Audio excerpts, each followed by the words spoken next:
অনেক বিষয় এর নেপথ্যে থাকতে পারে।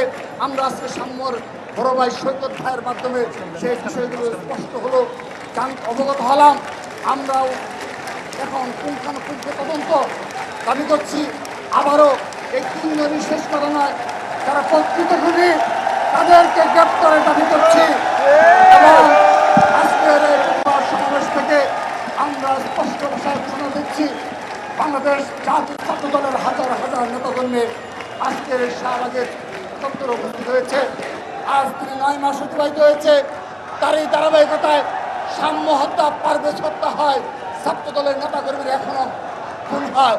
কিন্তু এই সরকারের শীর্ষ পর্যায়ে থেকে কোনো বক্তব্য কিংবা সদিচ্ছার লক্ষ্য করে নিয়ে আমরা স্পষ্ট ভাষায় বলে দিতে চাই, যদি ছাত্র দল মনে করে এই শাহবাগ চত্বর থেকে এই যমুনায় আমরা পদযাত্রা শুরু করি, এই পদযাত্রা রোখার ক্ষমতা কারণে আমরা স্পষ্টভাবে বলে দিতে চাই, যদি তাদের এই ধরনের ষড়যন্ত্রমূলক এবং সদিচ্ছার অভাব আগামীতে লক্ষ্য করি, তাহলে স্পষ্ট ভাষায় বলে দিতে চাই, ছাত্র দলের যাত্রা হবে যমুনায় এবং আমরা আমাদের দাবি দাওয়া আদায় করে বাসায় ফিরবো।